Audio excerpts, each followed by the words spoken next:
In a recent video, I promised you a rant for another day. Well, it's another day, and here is that rant. This rant is brought to you by the Security Officer Network, the home of the professional security officer. First, for some important context, there are two types of security officer jobs. There's the officer who is just doing security as a filler job for extra income. Somewhere where he can get paid to study for college, prepare for his next job, get out of the house during retirement, or otherwise just get paid money to quiet quit without needing to worry about a boss who isn't on board with quiet quitting. This isn't a security professional in as much as it is an extra income guy who is wisely taking advantage of the world's smartest job hack. Then, there's the professional security officer. The individual who sees the opportunities in private security and wants to make a living in the industry.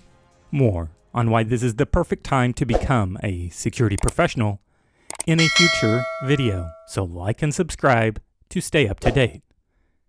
If you are Group 1, and while on shift, you are not in the regular purview of the public, then this rant is not exactly for you.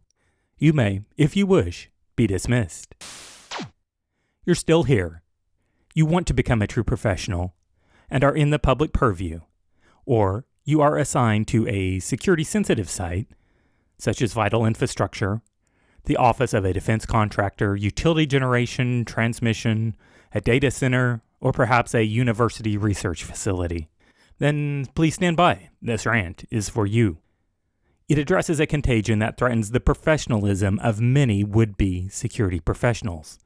It has likely infected and is currently compromising the professionalism of many officers right now as we speak. It's the action of taking out a phone, tapping a social media application, and taking that first swipe, followed by scrolling, and more scrolling.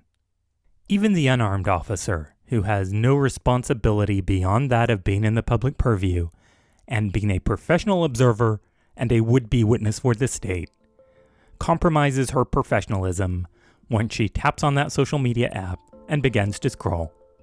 Her eyes drop to the phone, the scrolling starts, and she becomes anesthetized into someone else's reality, effectively no longer observing the public in the real world. The several seconds it takes to disengage from the device and return to the real world potentially compromises her otherwise credible testimony, and in court, this provides the opposition's defense with a real opportunity to attack the officer's statements. So this is a rather obvious observation, but let's take it to the next level. If I am a security supervisor, and I arrive on my high-profile security site to find my officer scrolling on his phone, here's what I see. A tracking device. Is my officer posting details of his shift on social media? Maybe he's trying to go viral. That's a risk I can't take. If my client sees his post from their site, then my chances for keeping the contract just took a bit of a bad turn. Even if he's disciplined enough to not post, more likely than not, he hasn't disengaged his device's ad identifier, and his location data is available commercially. Big data brokers are becoming skilled at de-anonymizing this information and matching up location and identification data. This may seem like an overkill concern, and I understand why it seems that way, but stay with me, here's the deal. I need my officer to think like a security professional. When he produces commercially available tracking data, he's creating a rich source of information that's available to any number of entities with ill intent. Maybe it's a competitor security firm that's buying up tracking data for the purpose of locating security clients.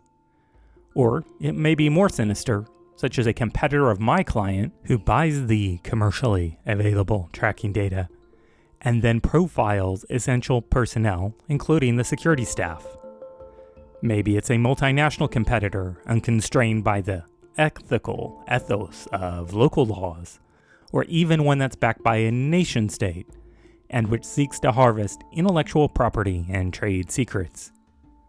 Because of his access to the site, the officer becomes an inviting target for everything from honeypotting to direct blackmail or even straight-up recruitment.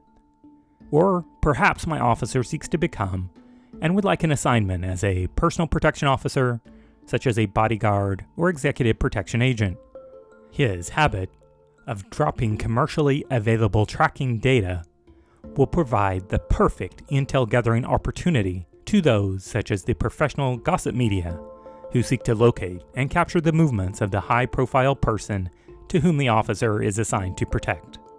I need the officer to think about these things right now. If not, his bad habits will become ingrained and can cap his ability to grow into a true professional. Simply put, his social media addiction will inhibit my ability to authorize him for some of the higher paying post assignments. Staying off social media is easier said than done. For many, it's an addiction. Each day as the professional officer completes his shift, he needs to thoughtfully inventory his actions and ask himself, did I scroll social media while on the job today? And if he did, resolve to do better the next day. Evolving into a true professional takes place a step at a time. So thanks for staying around for the rant. I hope it has given you something to think about. What do you think? Are you assigned to a high-profile or a public purview site? Are you capable of working a high-profile shift? And do you have what it takes to stay off of your social media for the duration of your security shift? Drop in your comments below. Maybe you are an aspiring security consultant. If so, be sure to note this concern. This is a finding that you can put into your reports to your clients. Security officers have personal devices with live tracking IDs and are generating commercially available location tracking data that might be used by the competition. If you are endeavoring to become a true professional, consider joining us at the Security Officer Network. It's the professional security officer's status symbol of choice. Upon achieving bronze member status, you are eligible for Part 1 of the Professional Security Officer Training course, and are also eligible for the Security Consultant training as well. I hope to see you there.